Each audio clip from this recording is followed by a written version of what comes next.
Innocent white paper until black ink is applied. Der kom jo en forespørgsel fra Flemming Rose, om vi ville tegne Muhammed. Og det var jo så en lejlighed til at svare på den provokation, som det er, når terrorister bruger en religion som deres åndelige ammunition. Du vil ikke undskylde noget? Det vil jeg bestemt ikke. Heldigvis så er jeg nu snart 72 år, og i den alder er man heller ikke bange for noget. On the 30th of September 2005, 12 cartoons of the Prophet Muhammad are published in the Danish national newspaper, Jyllands-Posten. A provocation that was just intended to show that you must be able to satirize religious figures in a modern democracy. Like every other Dane, I watched in total disbelief when Danish flags and embassies were suddenly set on fire all over the world. More than 150 people were killed.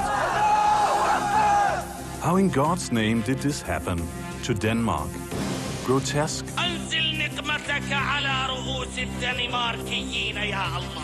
Like some of the imagery of the conflict spilling out on the internet.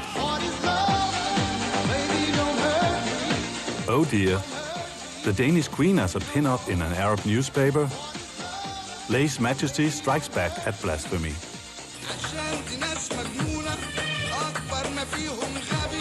Or an Egyptian pop singer ridiculing our peaceful little democracy.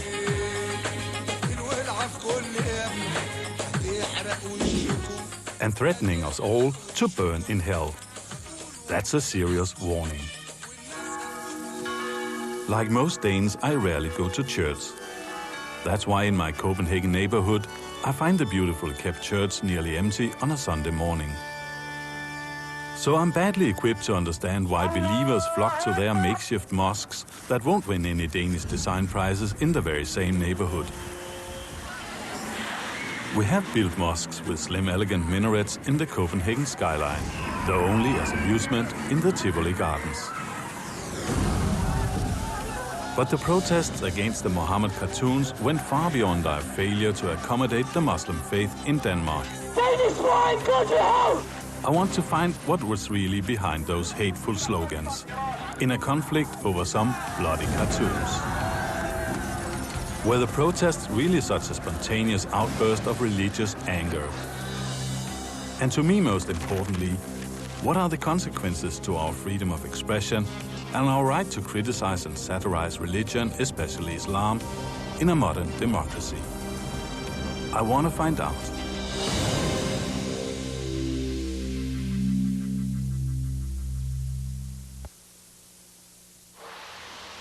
I begin my journey here in the Danish provincial town of Aarhus, where Jyllands-Posten is published.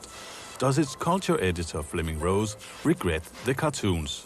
Hvis jeg siger, at jeg fortryder, jeg vil ikke gøre det igen, så har jeg dermed sendt et signal til de mest reaktionære og voldelige kræfter, de mest intimiderende kræfter, og fortalt dem, at hvis blot I intimiderer og begår vold nok, så får I det fuldstændig, som I vil have det.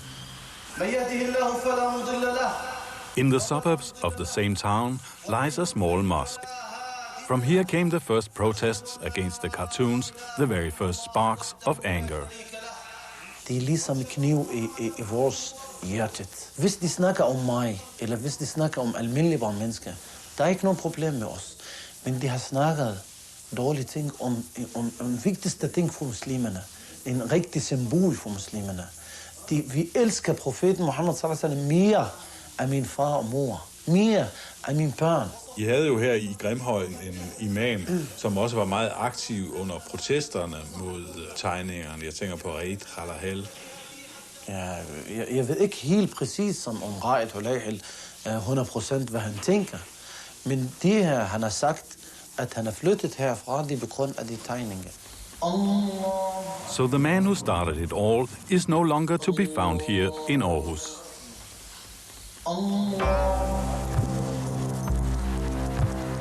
I'm in Beirut.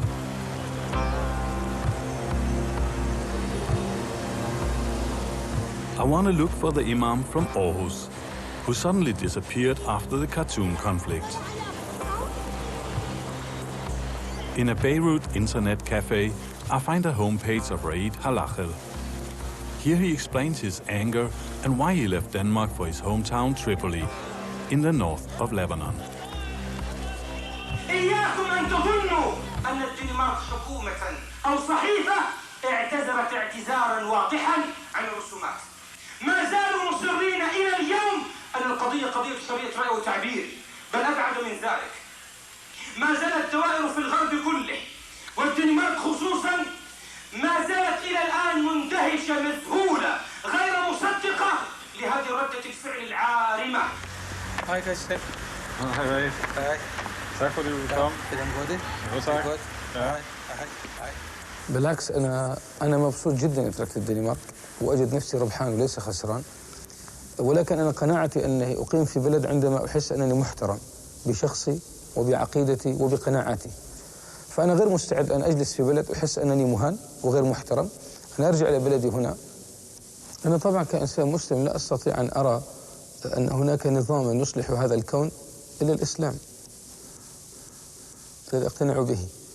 وأنا حقيقة أرى أن الإسلام فيه من مقومات حياة الإنسان أكثر بكثير من الديمقراطية السائدة في الغرب.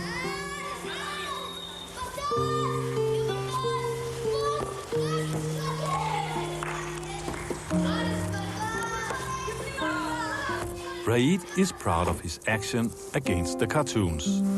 أنا أجد أن ما حققناه جيد جدا لأننا استطعنا أن نثير القضية في أروقة السياسيين حتى. When Sheikh Halachel was first trying to stir up the protests against the cartoons, he needed to find someone of real influence. Here in Lebanon, he contacted the leader of the country's Sunni Muslims, Sheikh Kabani. Now he takes me to the Grand Mufti, who also has a strong political influence. شيخنا في موعد؟ اي نعم. مساء الخير، السلام عليكم.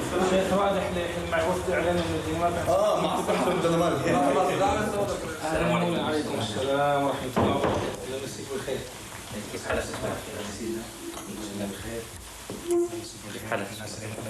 When the Sheikh came here to Lebanon and informed you last year about the cartoons, what were your reactions? صدرت عن إنسان نعتبر أنه ليس لديه أي قيمة أخلاقية.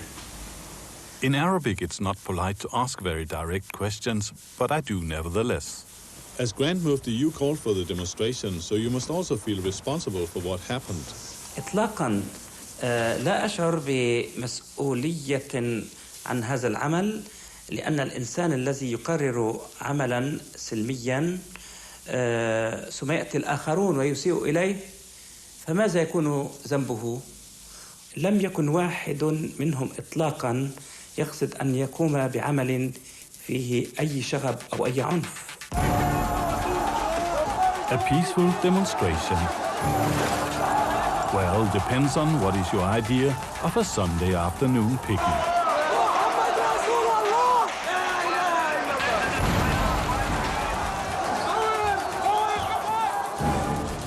The conflict over the Danish cartoons has claimed its first of many victims. A protester dies jumping from the burning building.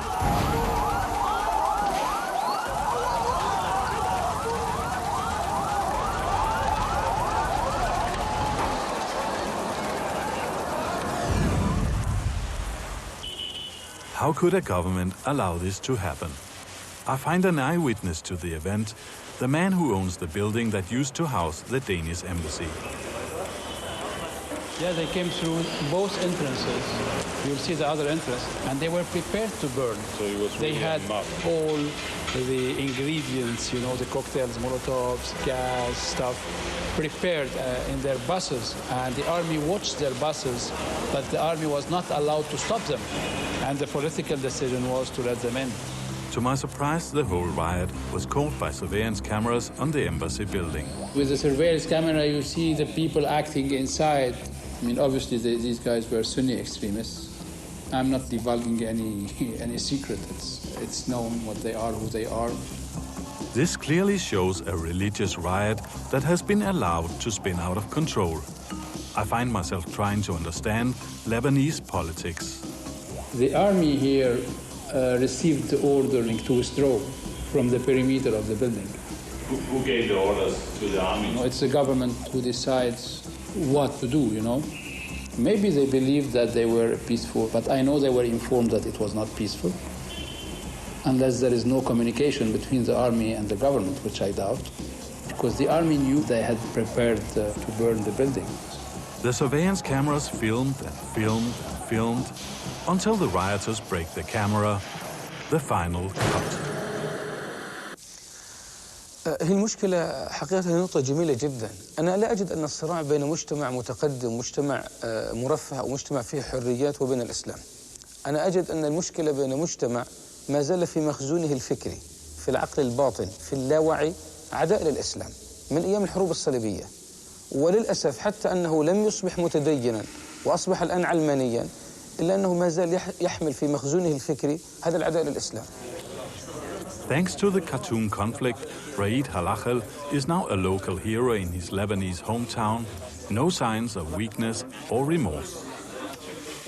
الذي يسخر من الله عز وجل أو من القرآن الكريم أو من محمد صلى الله عليه وسلم ولو على سبيل المزاح هذا ليس إيمانا، ولذلك ممكن الإنسان يتكلم بكلمة لا يعي معناها تهوي به في النار 70 خريفا فقط لأنه تهكم أو استهزأ أو تعامل مع النبي بغير وقار واحترام.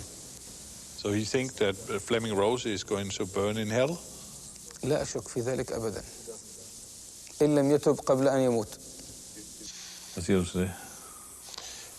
Jamen, jeg siger, at det passer fuldstændig med det billede, jeg har af ham. My next stop is Istanbul. I'm going to meet a man who played a crucial behind-the-scenes role in turning 12 Danish cartoons into a world political clash. Hello. We're here to see the General Secretary of the OIC. He's the leader of the OIC, an organization representing all Islamic countries, and I'm invited to meet him in what was once the harem of the Ottoman Empire. Dr. Ihsanoglu feels insulted on behalf of all Muslims around the world. It's decivilized that you disrespect fifth of the humankind, of human beings, mankind. Fifth of the mankind's belief is it doesn't worth a kind of respect from one side, or just you say this is I'm a country, free country, I can do whatever I like. Okay then. Then the other people who are, in my understanding, are also uncivilized people, they can go and put your embassy on fire. This is irresponsible, and that was also irresponsible.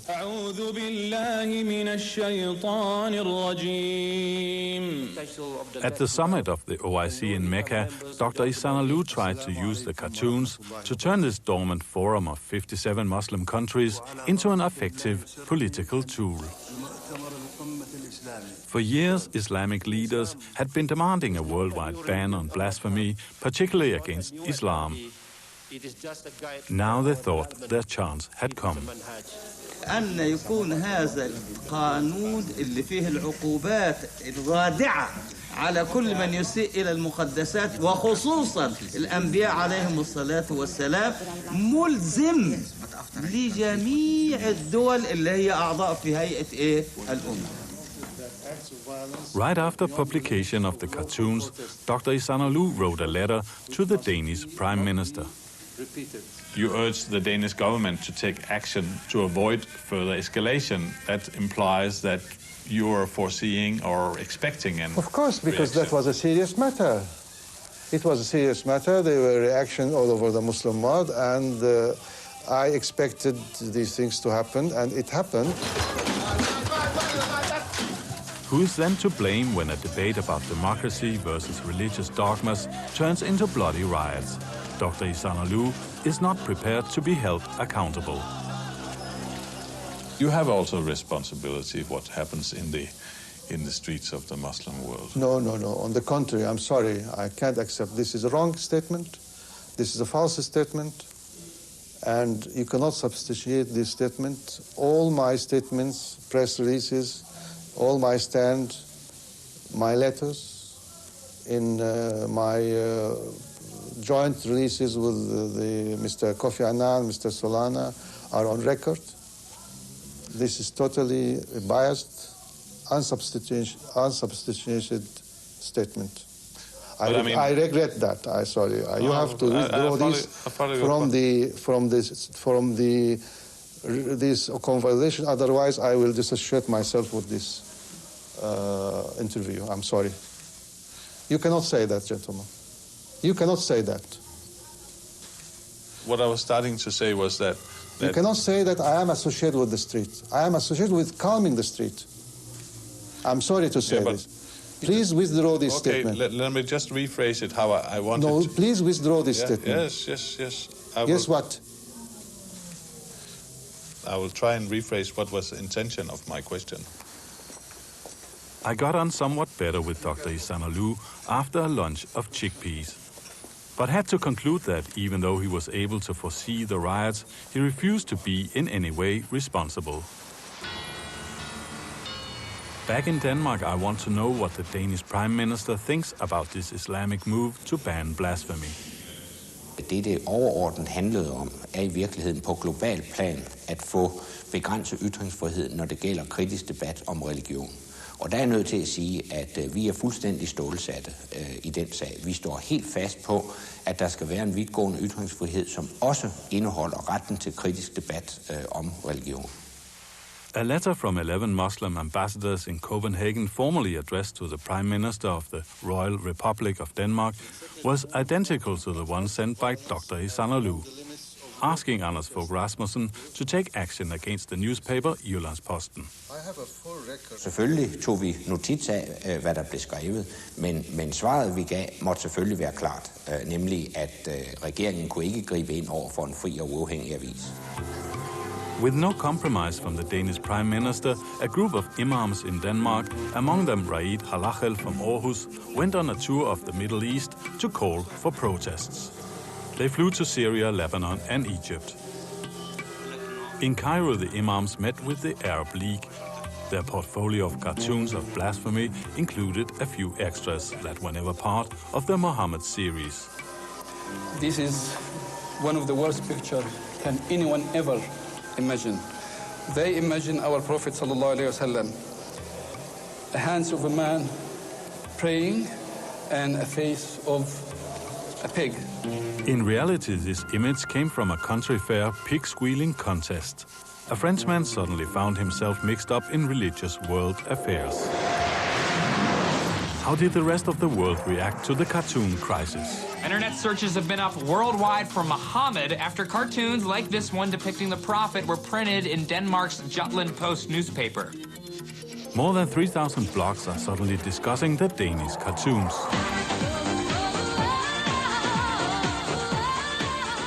The insulting cartoons are sending global circulation on the internet.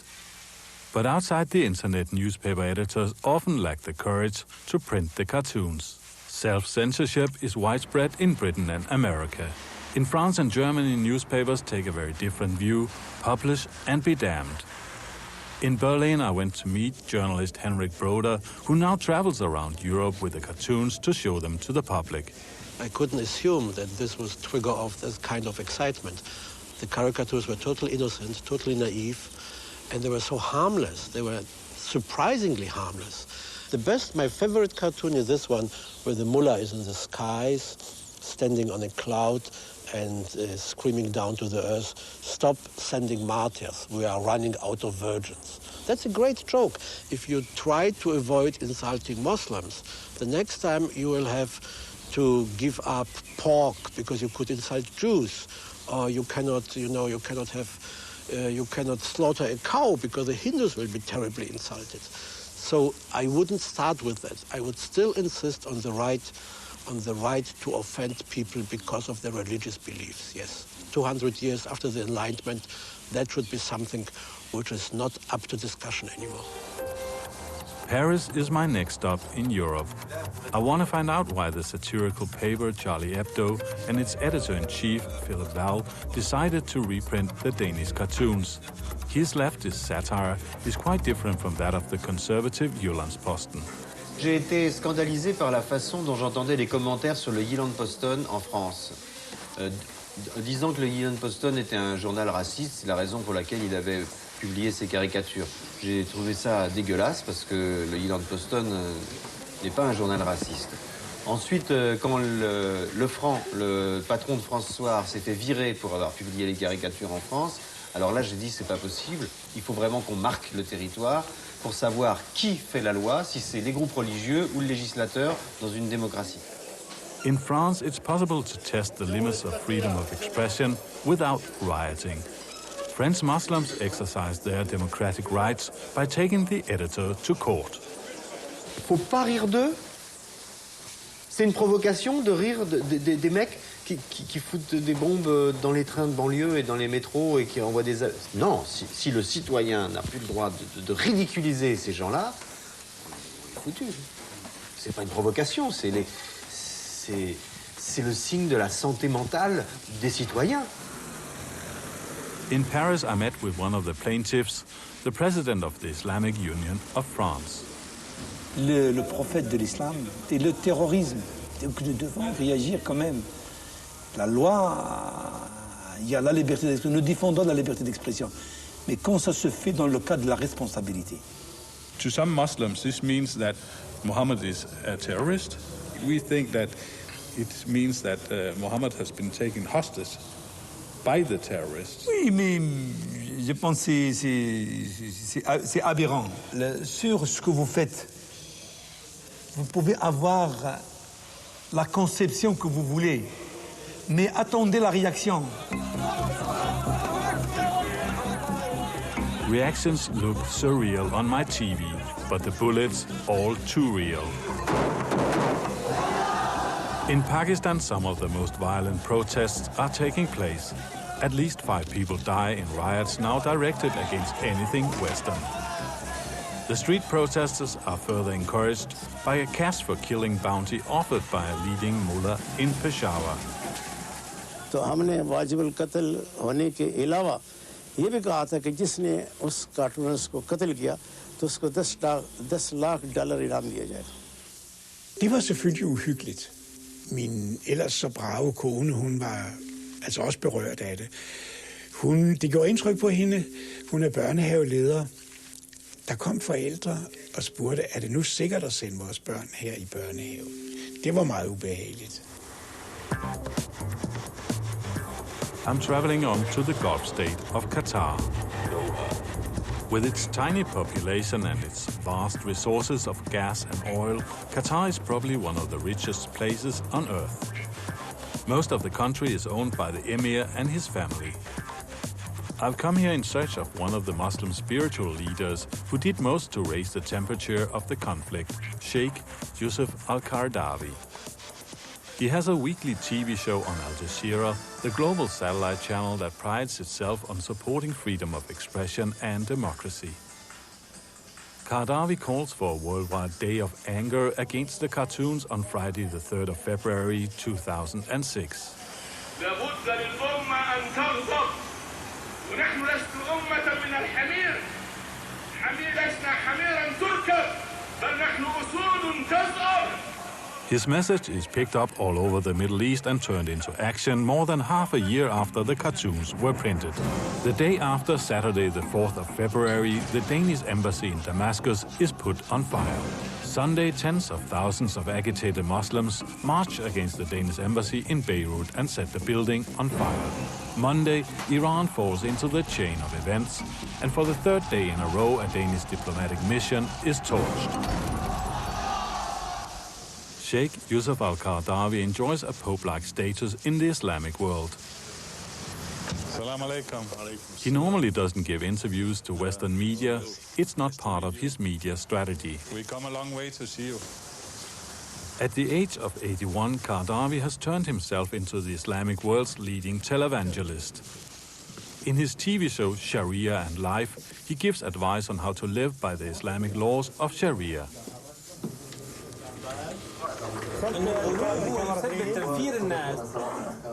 Can we make an appointment then for Tuesday?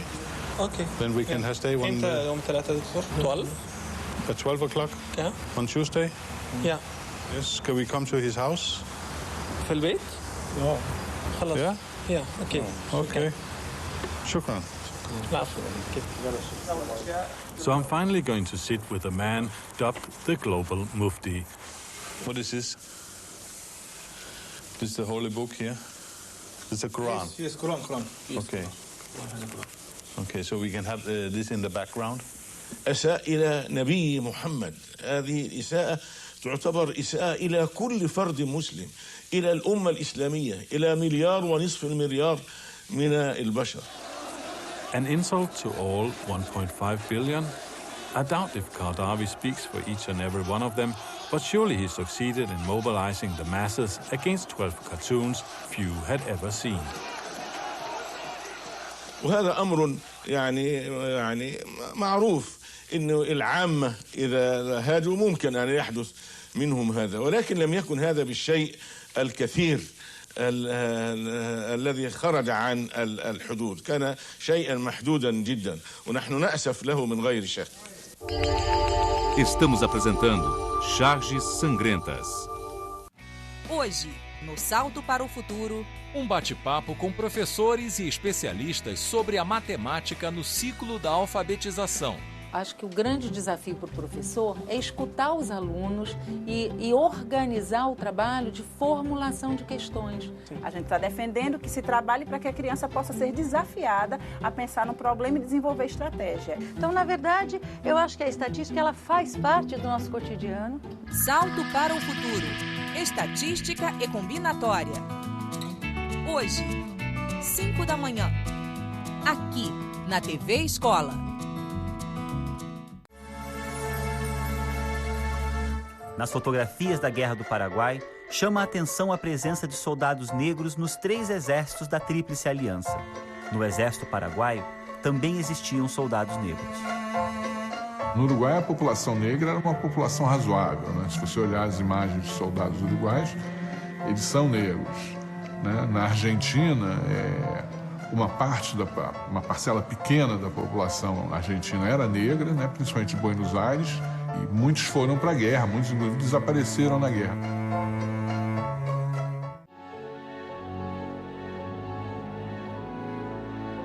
Quem somos? De onde viemos? Saiba como foi o surgimento dos primeiros humanos na Terra e como se deu a imigração para outros continentes. Jornada Humana. Hoje, 10 da noite. Voltamos a apresentar Charges Sangrentas. As ideological leader of the Egyptian Muslim Brotherhood, Qaradawi enjoys popularity for his many strong political views. إذا ظل الغربيون ينظرون إلينا إننا بلاد مستعمرة قديما ويمكن أن تستعمر حديثا، وينظرون إلينا نظرة المتأله، يعني أمريكا تريد أن تسيطر علينا وعلى العالم كله وتفعل ما تشاء ولا تسأل عما تفعل.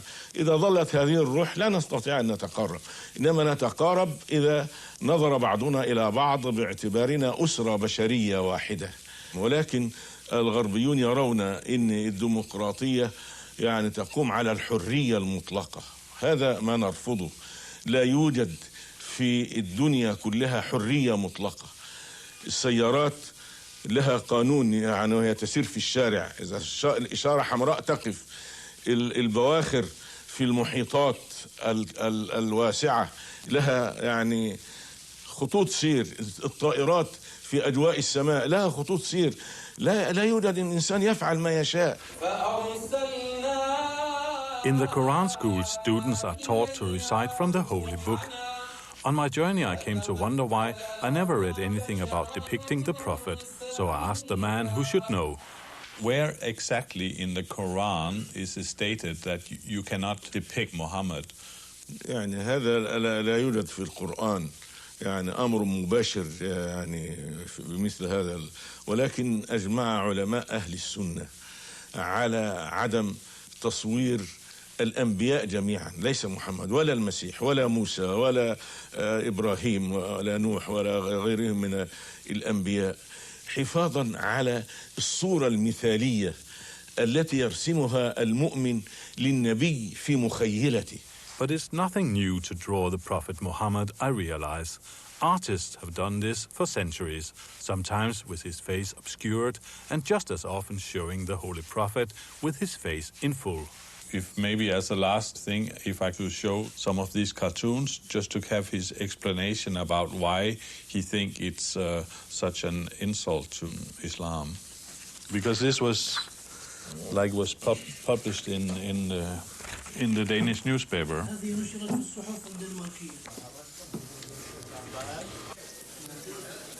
دي كانت موجودة حضرتك اللي شفتها دي كانت في الصور اللي هي جاءت بتاع القنبلة دي هذا يعني صورة لمحمد يعني بطريقة معه ماذا يفهم أي واحد مشاهد أو قارئ لهذه الصورة ماذا يفهم منها مش يفهم منها إن محمد ده رجل عنف ورجل إرهاب ورجل مخادع يعني يصلي ومخبي القنبلة يعني حتى مش بس راجل عنف وإرهاب راجل يعني بيضحك على الناس مخادع للناس يدعي انه يعني مع الله وهو مخبي القنبله في عمامته هذا يعني كلام واضح تماما يعني تبرير هذا تبرير غير مقبول ولا مقنع اطلاقا يعني.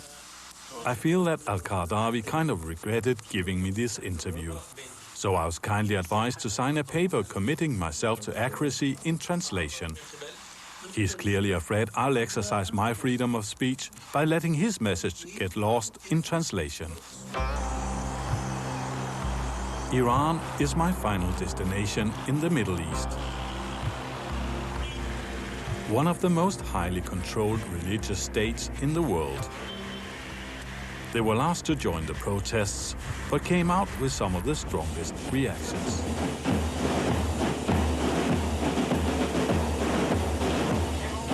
I had no intention of watching a military parade, but was brought here by my kind hosts from the Ministry of Islamic Guidance, who thought it would be a good idea for me to film the Iranian forces' propaganda show.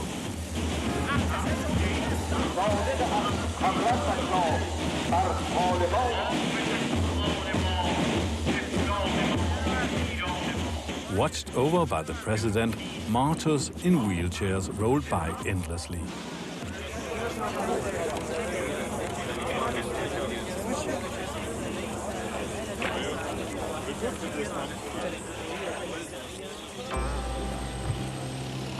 The rumors in Iran tell me that the paramilitary Bashids organized the demonstrations against the cartoons. Their bastion is in the former US embassy. It has been occupied by these hardcore revolutionaries since 1979. No filming allowed and only paranoid stares answer my questions. The Danish embassy lies in the affluent and normally very peaceful northern part of Tehran. But on the night of February 6, 2006, things started to look very different. The Danish ambassador to Tehran during the conflict has a pretty clear idea about how the demonstrations were organized and who were behind them. Det jeg har fået at vide var, at de tilhørte de paramilitære ungdomsorganisationer, de såkaldte Bashish-styrker, som er en del af revolutionsgarden. Og det vil sige i virkeligheden under de iranske myndigheders kommando og kontrol. Revolutionsgarden står under præsidenten. Jeg ved også, at der blandt dem var professionelle revolutionære, for det er altså ældre mennesker, specielt en person, som er til stede, når det skal gå hårdt til, som opildner og vejleder de yngre demonstranter. Denne person var også til stede. So far in my journeys around the Middle East, I've never met anyone who admits to taking part in the demonstrations and burning one of the Danish embassies. Perhaps here in Iran I can get face to face, find out what makes them act. On the internet are thousands of images of the Danish cartoons conflict. A picture of a man caught literally red-handed in front of the gate to the Danish embassy here in Tehran grabs my attention. Who is he? Could I find him in the turmoil of Tehran's 10 million people? I'm assigned a so-called fixer. I hope he can help me find the demonstrator, but my search is quickly derouted into a strange shopping mall. So this is like a religious supermarket. It's like a... You can buy everything here you need for a revolution. Revolutionary supermarket. Do we find any pictures of Muhammad here? This year we recall the pictures. But before there used to be many pictures of Muhammad. This year they are recalled. He explained to us this is the last issue. So this is the last picture of Muhammad. Muhammad. Hazrat Muhammad. You want to buy it? Yes, I'd like to buy it. We just bought the last existing picture of Muhammad, the Prophet, in Tehran. After this, in the Shia tradition of Islam, the Holy Prophet has often been depicted. But as a gesture to the Sunni brethren, the Shia clergy have now decided to impose a ban on idolizing Muhammad. I found this picture here. Who is this man? He's Mr. Haji Bakhshi, one of the high-ranking member of the Basij. He's a person who is expert and specialized in demonstrations. So he could very well have arranged these demonstrations at the Danish embassy. He may be one of the organizers. He may be one of those. You know where we find him? Possibly in the Friday prayer. At the Friday prayers. It's a place that he always, as a good Muslim, supposed to be there. So I went to see the sex-segregated Friday prayer. I spotted a few signs of religious fatigue among the worshippers on Tehran University campus, which was occupied by the Islamic Revolution 28 years ago.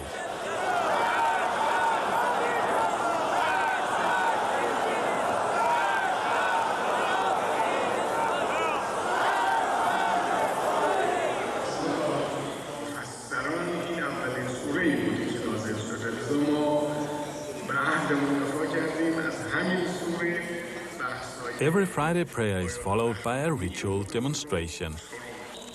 Today's propaganda theme is the spring offensive against women who break the strict Islamic dress code by revealing too much hair under the scarf or a piece of bare wrist or ankle.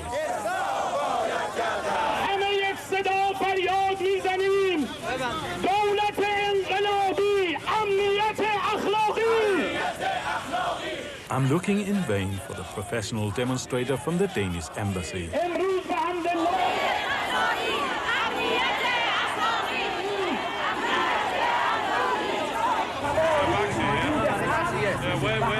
him? A voice in the crowd suddenly tells me the demonstrator Ali Bakhshi lives in a place called Karaj City outside Tehran. This man maybe know where he lives, you know? Yes, you should ask a permission from Ershad to go to Karaj. I have permission to work here in Iran. That's how No, you have the permission to work in Tehran. I never heard that. The press card says that it has been issued by the Tehran's things. Well, that's good enough for me. Yes, but you cannot go outside. It finally starts to dawn on me that our fixer has not been assigned to fix anything, but actually to obstruct my search.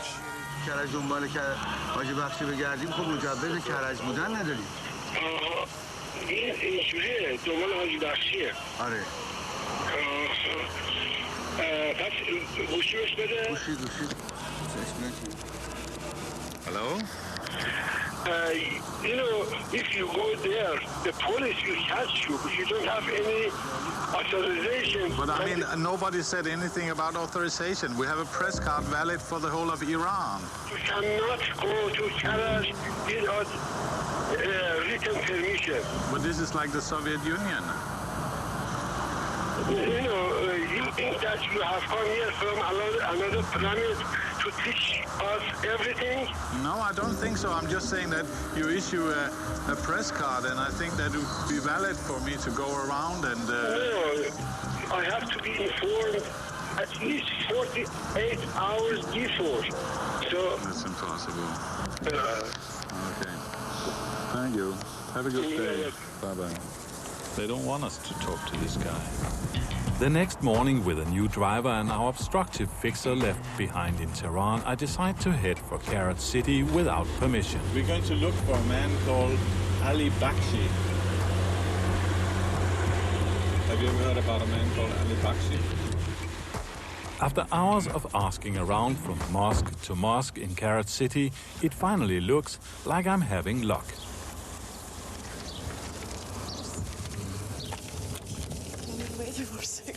Okay. Salam alaikum. من دست خون‌آلود گرفتم زدم به در سفارت 5 تا گفتم ما تا پای خونمون پای رهبرمون وای میست.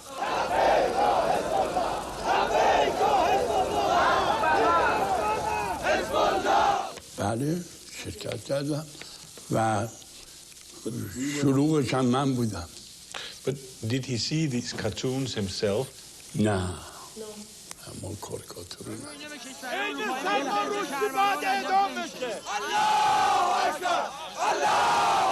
How do you find out that you want to make this kind of demonstration and eventually burn the embassy? خدمت شما عرض کنم که دانشجوهای بسیجی که روحانی هم درس می‌خوندن امام صادق این چیز اطلاع رو پیدا کردن که به پیغمبر طریق دانشگاه نه ما آتیش نزدیم تو محالمون، نه ما پرچم بالا بود، ما سفارت سفیر خواستیم اهانت بهش گفتیم که اهانت شده باید به دولتت بگی اونا رو بگیرن معذرت بخوان نیاد و ما بعد از اون شب 3 روز دیگه هم رفتیم. By now the Danish ambassador is receiving threats on his personal mobile phone and his private house is also attacked with firebombs. Jeg bad Udenrigsministeriet om, hvorvidt vi måtte forlade landet så hurtigt som overhovedet muligt, og det fik vi tilladelse til, så vi besluttede, at alle medlemmer af den danske stab skulle ud så hurtigt som muligt. Så kom vi så ud samme aften. I have these cartoons which offended so many Muslims. Maybe he wants to see them. من آدم خوش که نیستم. ببینید. The cartoons is profitable to him. خب این حضرت محمد نمیشه. ببینید این یک چیز یک شبیه از سیگ‌های هندی. So here in Iran, I ended up together with a youth activist in his 70s who owes all his land and wealth to the Islamic Revolution for many years' faithful service as a professional demonstrator. There was nothing spontaneous about those demonstrations. Nevertheless, I left with a liking of the guy. At least he was totally honest about his views and suddenly shared the tragedy of his own life with me. A memorial room tells the story of his brother and 2 sons who were killed in the war with Iraq. عکس تشییع جنازه رضا اینا رو عکساشونه آلمان بعد 2 تا نارنجک به کمرش بوده موقع منفجر میشه تمام این بدن منفجر بچه‌ها یا من خودم درست میکنم که بذارمش اینجا باز بچه‌ها جمعش کردن بابا باشه این برادرمه 2 تا دست نداره 2 تا پا اینا 2 تا دستاش نیست 2 تا پاش You come and talk to your sons.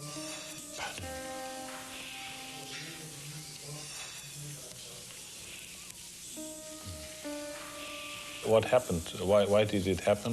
زدم با گلوله توپ زدن تو ماشینم اینا اینجا بعد من اومدم پایین اینا رو در بیارم اینو میخوام آتیش خاموش کنم نمیتونم این عکس مال 1 ربع قبل از شهادتش این میدون مینه That was the car exploding.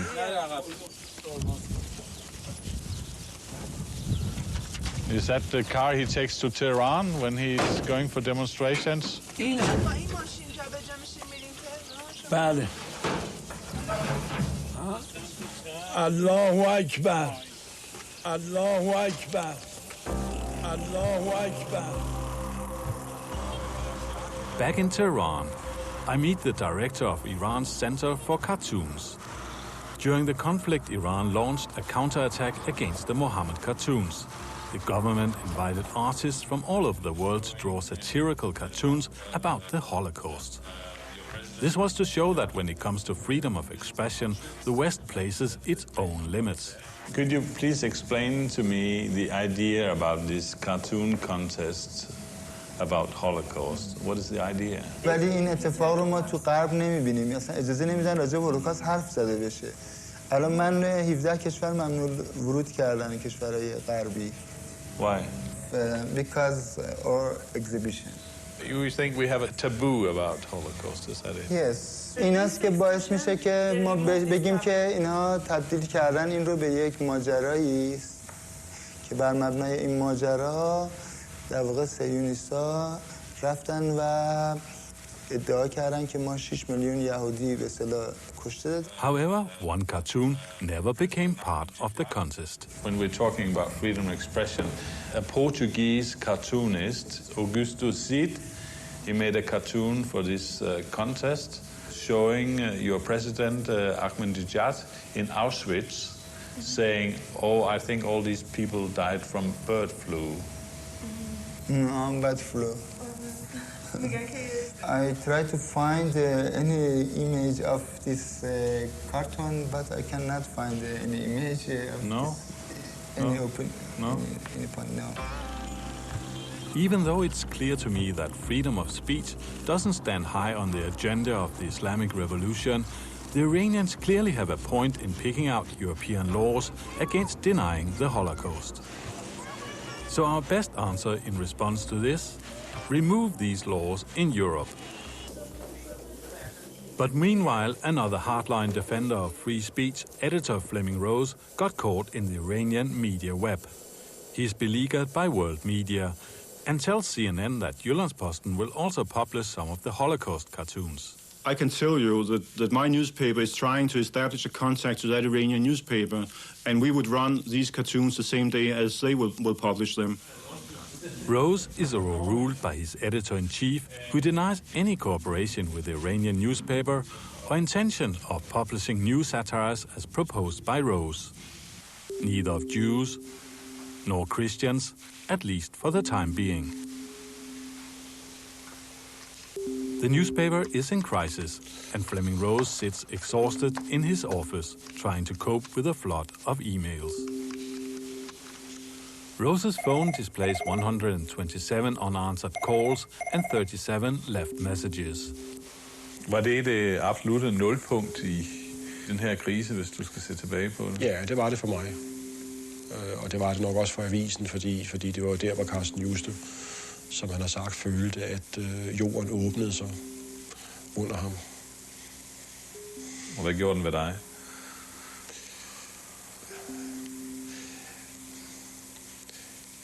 Jamen, jeg hvad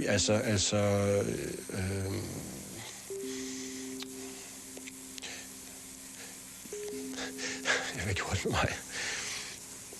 Editor Rose is ordered to take a leave from his newspaper. Some limits to freedom of expression, after all, in Denmark. And what about Germany? Back in Europe, at the end of my trip around the Middle East, I discover we are already starting to censor ourselves. The Berlin Opera got so nervous about possible insult of Muslim feelings that it cancelled the restaging of the 200-old Mozart opera Idomeneo. The scenes showing the decapitated head of Muhammad together with other religious icons like Buddha and Jesus was suddenly thought to be a security risk. It's a lousy opera, so if you cancel the opera, you could cancel it for artistic reasons. But it was cancelled out of fear because of the experience they made during the cartoon affair, and they acted to appease Muslims who at that time did not even know that that was the reason why they could get up and get angry. In Paris, it's Judgment Day in Palais de Justice.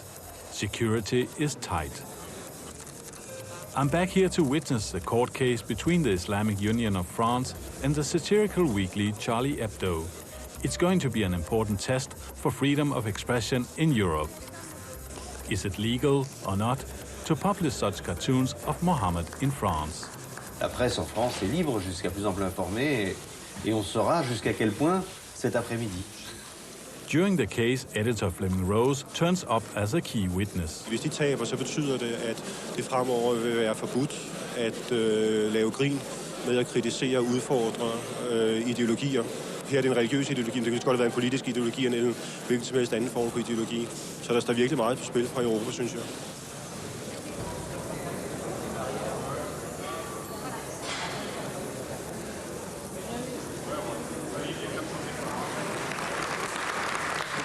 Le tribunal a relaxé M. Philippe Valls. On va saisir encore l'appel, on va faire un appel, on va puiser toutes les voies que le droit nous donne. C'est tout, on va pas à la rue. Et vous n'aspirez pas un peu de sérénité, justement, parce que c'est pas très Mais c'est la sérénité, les gens, quand ils se défendent par la loi et par le droit, c'est pas la sérénité, madame? Je pense qu'elle est très importante. Ça fera jurisprudence et c'est ça que nous voulions, au-delà même de notre sort à nous, à Charlie Hebdo. C'est une jurisprudence qui est précieuse pour toute la presse, pour les artistes, pour les peintres, les cinéastes, les journalistes, les créateurs, pour tout le monde, les chorégraphes, enfin pour tout le monde. Home in Denmark, our Prime Minister is convinced, as only a politician can be, that his idea of freedom of expression came out as winner of the conflict. Vi havde vendet os til, efter mange års demokrati i Danmark, at ytringsfriheden var bare en given og selvfølgelig ting. Men tegningesagen, den viste os jo, at der faktisk er magtfulde kræfter, også globalt, som ønsker at begrænse ytringsfriheden. Og derfor er der blevet mere debat om, og der er blevet mere bevidsthed om vigtigheden af ytringsfrihed og pressefrihed, end der var før. Så egentlig vil jeg sige, at det gode, der kom ud af det, det er, at ytringsfrihed og pressefrihed nok står stærkere nu, end det gjorde før. I don't see it quite so black or white. Nor does the man whose cartoon caused the strongest reactions. Hvem har egentlig vundet den her sag? Selvcensur, det vil jeg ikke vedkende mig. Jeg vil lave det, jeg har lyst til. Men i hvert fald så er det sådan, at ting med muslimske symboler bliver set meget, meget efter i sømmene. Denne her skulle illustrere en truende islamisk befolkningseksplosion. Den blev i første omgang accepteret, og så efter nogen betænkningstid i chefredaktionen, så blev den taget af igen, og så skulle jeg lave noget andet. Nu er det som om, man så vil sige, okay, vi har vist, hvor vi står, men nu skal vi så ikke fortsætte. Det synes jeg er lidt trist. I think we lost another little bit of freedom during this conflict to political correctness. Too many people were frightened into saying, of course we are for freedom, but with some limits. But of course, I wouldn't have objected had someone been bright enough to detect the fire before the conflict exploded. The bomb might even have been diffused. And the face of Mohammed blurred into obscurity. An abstraction of a bloody cartoon, much more to my liking.